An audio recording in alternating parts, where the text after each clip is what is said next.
Every night, someone entered Josiah Reed's food cellar and took exactly enough food to keep one person alive. Never a whole ham. Never a sack of flour. Only one biscuit, one apple, and a narrow strip of dried beef. Josiah had lived alone long enough to notice when a jar had moved the width of a finger. By the sixth morning, he knew the visitor was not an animal and was not merely passing through. Someone was sleeping beneath his house, rising before dawn, and disappearing without leaving a clear trail. On the seventh night, Josiah waited in the dark with a rifle resting across his knees. Shortly after midnight, a loose board moved behind the potato bins, and a thin figure crawled into the lantern light. The boy wore Josiah's dead brother's coat and looked at him with the same gray eyes Josiah had spent 12 years trying to forget.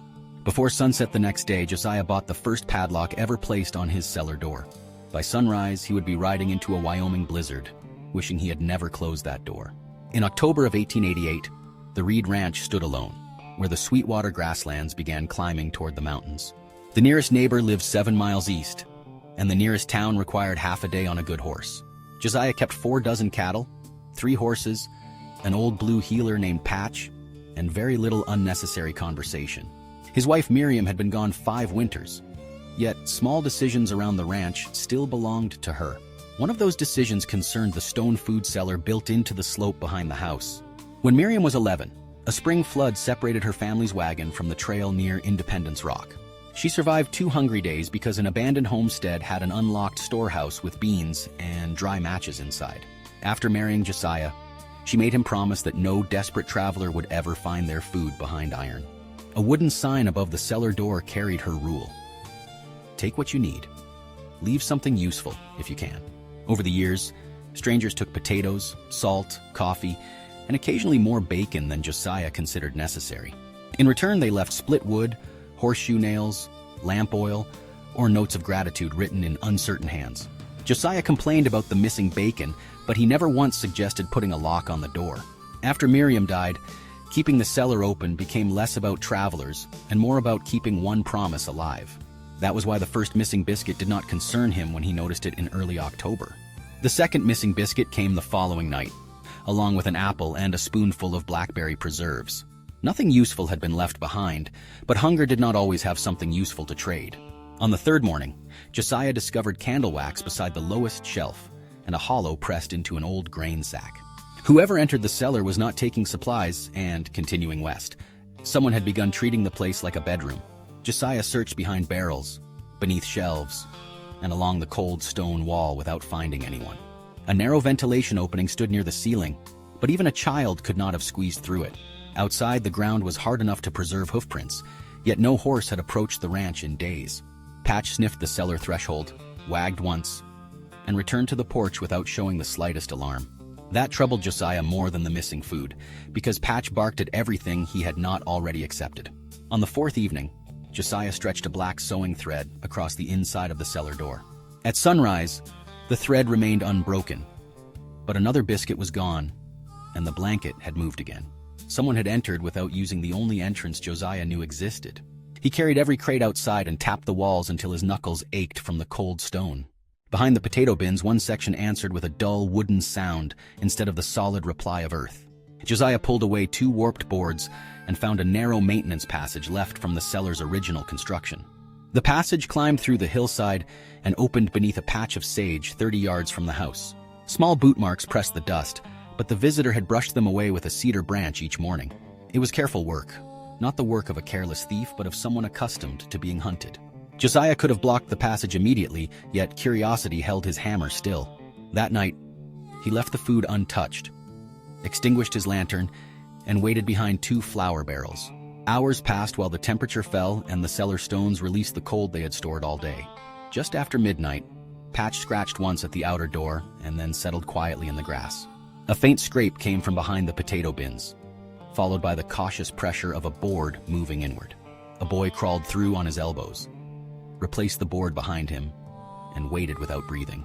He looked 13 or 14 with windburned cheeks, cracked hands, and boots wrapped in baling wire. Beneath his oversized coat, he carried a canvas bundle and a small knife, sharpened almost to nothing. He took 1 biscuit, broke it in half, and returned the larger piece to the tin. When he reached for an apple, Josiah struck a match and touched the flame to his lantern. The boy spun toward the light, holding the useless knife as if determination could give it a longer blade. Josiah raised neither his rifle nor his voice and asked the only question that mattered. "What is your name?" The boy's answer came after a long silence. "Evan Reed." Josiah stared at the coat again and recognized a repair stitched diagonally beneath its left shoulder. He had made that clumsy repair himself when his younger brother Micah tore the wool on a barbed fence. Micah had worn the coat on the morning Josiah ordered him off the ranch 12 years earlier. Josiah asked where the boy had found it, though part of him already understood the answer. Evan lowered the knife and said, "My father gave it to me before he died." The cellar seemed to grow smaller around them, every jar and stone suddenly holding the weight of the Reed family's silence. Josiah had heard rumors that Micah worked freight lines in Idaho, but none had mentioned a wife or child. Evan explained that his mother died when he was 6, and that Micah had raised him between logging camps. 3 weeks earlier, a rolling pine crushed Micah's legs in a camp north of Lander. He lived until sunset. That gave him enough time to give Evan the coat, a canvas bundle, and directions to the Reed Ranch. Josiah asked why Evan had hidden beneath the house instead of knocking on the front door. Evan opened the bundle and removed 12 envelopes, softened by years of travel and marked in Josiah's handwriting. Across every envelope, Josiah had written the same 3 words: "Return to sender." Evan said, "Father told me you might give me a night's food, but he never promised you would let me stay." Josiah remembered receiving the first letter only months after Micah disappeared and dropping it unopened into the stove. The others had arrived across 11 years, each one awakening anger he found easier to preserve than question. Their father had accused Micah of taking $300 from the ranch safe before leaving Wyoming. Micah never denied taking it, and Josiah had treated that single fact as permission to ignore everything afterward. Evan reached deeper into the canvas bundle and placed a heavy tobacco tin on an overturned crate. Inside were coins and folded banknotes arranged by amount, together totaling exactly $300. Micah had saved the money a few dollars at a time and made Evan promise to return every cent. Josiah looked at the money but felt no satisfaction, because repayment could not restore 12 missing years.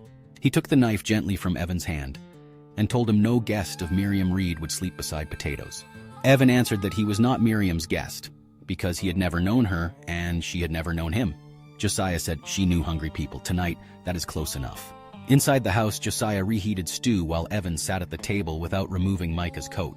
Patch pressed against the boy's leg, proving that the two had met many nights before Josiah joined their acquaintance. Evan admitted sharing his first strip of beef with the dog in exchange for Patch's silence. Josiah nearly smiled, then remembered whose smile the boy carried, and turned toward the stove.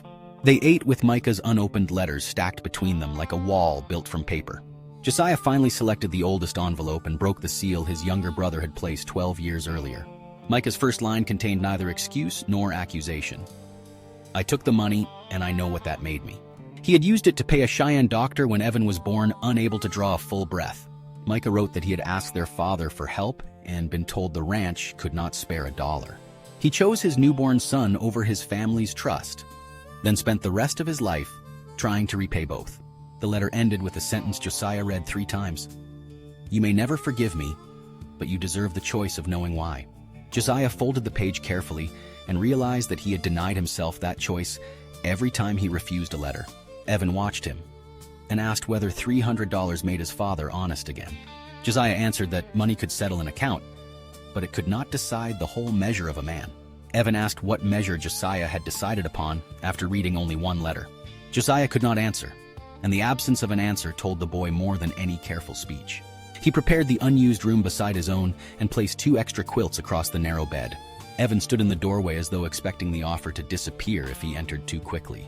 Josiah told him they would ride to town in the morning and speak to Deputy Marshal Hal Baines. Evan's face tightened, because boys who survived alone rarely heard the word law as a promise of comfort.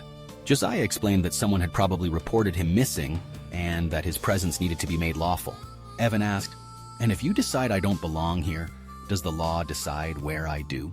Josiah said they would discuss it tomorrow, choosing delay because the honest answer frightened him. Before bed, Josiah examined the hidden passage through the hillside. A stranger could have entered the same way, and he imagined every danger his open door had never brought before. If you enjoy stories where one quiet choice can change an entire life, take a moment to like this video and subscribe. Josiah's real test was still ahead. Fear made the decision that compassion had postponed. He nailed the passage shut, fastened a new iron hasp to the outer door, and closed a padlock through it. The metallic click traveled across the yard with a finality no ordinary sound should have carried. From the bedroom window, Evan watched Josiah place a lock beneath Miriam's weathered promise to hungry travelers. Josiah believed he was securing his stores, but Evan saw a man closing the only entrance through which he had been tolerated. Morning arrived beneath a pale sky, with a hard western wind combing the grass flat against the earth. At the town stable, Josiah introduced Evan to Hal Baines and explained their connection without hiding Micah's name. The deputy had received a report about a boy who disappeared from a freight wagon outside Lander. The driver had allowed Evan to ride south, but became concerned when he vanished before reaching town. Hal said a blood relative could claim responsibility, while an unclaimed child would be sent to Cheyenne until a placement was found. He placed a single-page declaration on the desk and pushed a pen toward Josiah. Josiah stared at the blank signature line and imagined every way a solitary cattleman might fail a 13-year-old boy. He also imagined surrendering the quiet life he had protected since Miriam's death. Hal asked, "Are you claiming the boy as your family?" Josiah answered, "Give me until morning." Evan stood outside the half-open office door and heard every word.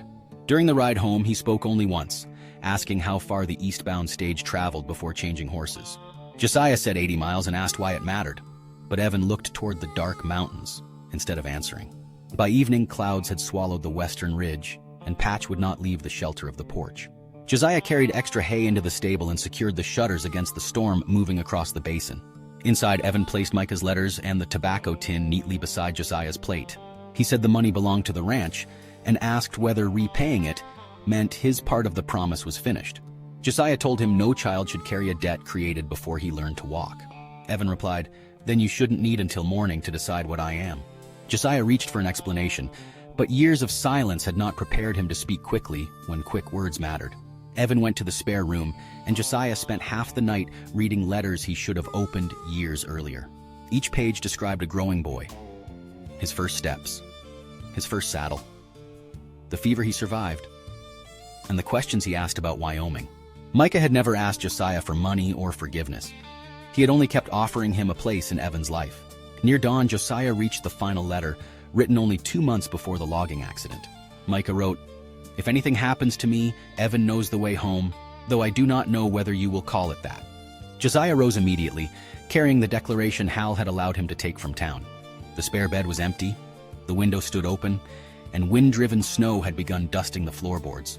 Evan's boots were gone, but Micah's coat, letters, and $300 remained behind. On the pillow lay a message written in a young hand. "I won't make you choose me." Josiah ran outside and found small tracks crossing the yard toward the cellar. Evan had returned first to the only shelter he had trusted, but his tracks stopped at the new padlock.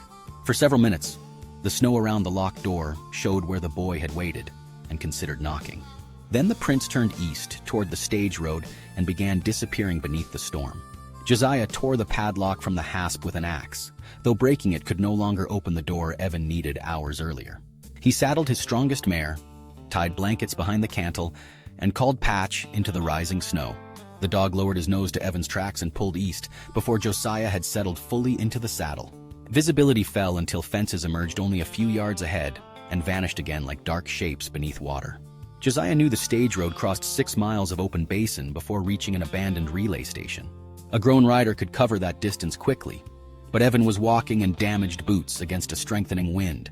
At the first mile marker, Josiah found a strip of burlap the boy had used to wrap his right foot. Farther east, one track began dragging, and dark spots beneath the new snow showed where the broken boot had cut skin. Josiah called Evan's name until the wind pushed it back into his face.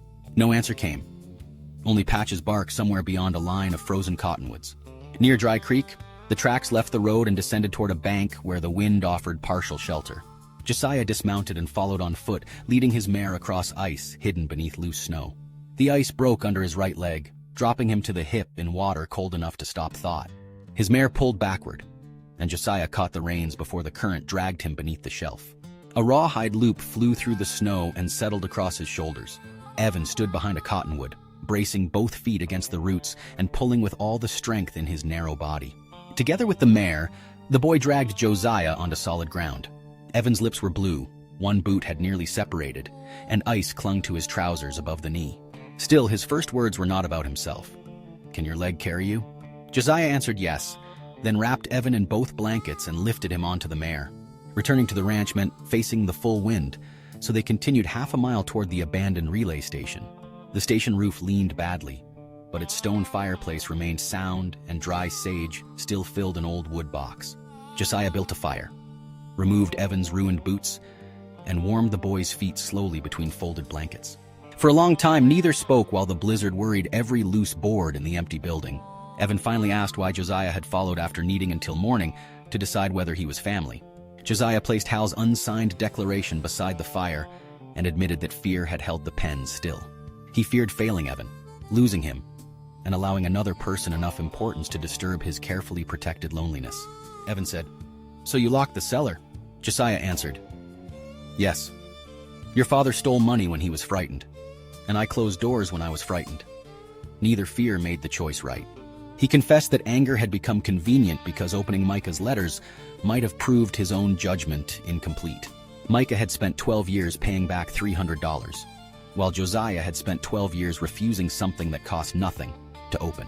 Evan looked at the unsigned declaration and asked whether Josiah had brought a pen. Josiah removed a pencil stub from his coat and signed his name across the bottom against the stone hearth. He handed the paper to Evan and said, "I should have chosen before you ever had to ask." Evan read the signature, folded the declaration, and placed it inside Micah's coat over his heart. He did not call Josiah uncle, forgive him, or offer an easy ending beside that fire. He simply moved closer to the warmth and allowed Josiah to remain beside him. The storm weakened near midday, and Patch led them west through a landscape erased beneath clean white drifts. They reached the ranch after sunset, both riding the mare while Josiah's frozen trousers struck the saddle like stiff canvas. Evan stopped beside the cellar and looked at the broken hasp hanging from the door. Josiah pulled Miriam's sign free, carried it into the workshop, and cleaned 12 years of weather from the wood. Beneath her original words, he carved a second line. "If you need more than food, knock on the house." The following morning, they rode to town with the signed declaration protected inside Evan's coat. Hal Baines read Josiah's name, pressed the county seal into the paper, and asked whether either of them had doubts. Evan said several, while Josiah answered, "Enough to keep us honest." Hal decided that was a better beginning than confidence neither of them had earned. The $300 never returned to the ranch account because Josiah refused to accept Micah's life as a debt. He placed the money in Evan's name and used only the interest years later when the boy bought his first 10 cattle. That winter, Evan slept in the spare room, though he kept Micah's coat hanging where he could reach it in darkness. Trust did not arrive all at once. It appeared in repaired fences, shared breakfasts, and questions that finally received answers. Josiah read every one of Micah's letters aloud, sometimes stopping when regret made the words difficult to continue. Evan listened without rescuing him from that difficulty, because forgiveness did not require pretending the lost years had never existed. When spring returned, they rebuilt the hidden cellar passage and fitted it with a door that could be opened from either side. Travelers continued taking food, but now many climbed to the house and found a hot meal waiting at Josiah's table. Years later, people still told how Josiah Reed placed one lock on his cellar and broke it apart before the next sunrise. The lock had protected nothing. The open door had brought home the last living piece of the brother he refused to hear. If you were Evan, could you forgive Josiah? And which was the greater wrong, Micah's theft or 12 years of silence? Share your answer in the comments, and subscribe for more stories about the choices that revealed who people truly were in the American West.